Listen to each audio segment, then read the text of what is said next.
ঈদের চাপে তুলে দেওয়া যাইতেছে না। আচ্ছা রোজ যে এত উঠছে তাহলে কেমনে চলাফেরা করবো ভাই?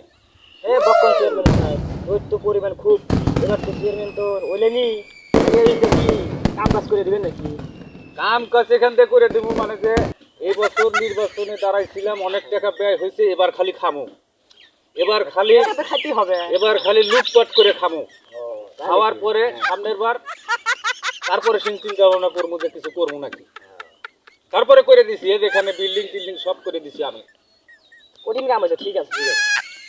তাহলে আমাদের এই ইন্ডিয়াতে সরকারি যে গুচ্ছের আছে বিল্ডিং করে দেওয়ার কথা, আপনি তাহলে এটা কি সিদ্ধান্ত নিচে করে দেন নাকি? সিদ্ধান্ত নিচে আন চল না, সব নিছি, কিন্তু ঘটনা হয়েছে যে টাকা তো খাওয়া লাগে, টাকাটা খালি তো হবে না, কারণ 20 লাখ 50 লাখ টাকা খরচা করছি, খরচা করে নির্বাচনে পারছি, জয়লাভ করছি, তাহলে টাকা যদি না খাই তাহলে তো আর হবে না।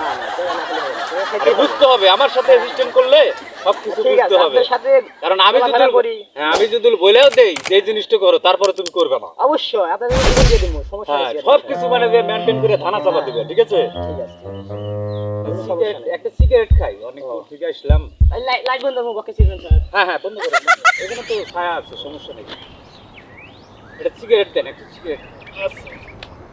আচ্ছা, আপনার কি সংসারে কি অবস্থা? আপনার সংসার কি চলতেছে? হ্যাঁ ইনশাআল্লাহ আপনার দোয়ায় সংসার চলতেছে স্যার। কারণ আমি সব জায়গায় মেরে দিতে পারি, কিন্তু আপনি তো আমি না না না, আপনি কারণ আমার আপনি খুব আমার ভালোবাসেন। হ্যাঁ, সবসময় থাকেন আমার সাথে। এই দেন সিগারেট নেন, দেন তো দেন দিন।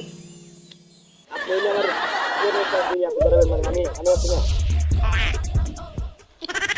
দেশের কি অবস্থা করলে আমাকে অনেক লোক অনেক প্রশ্ন করে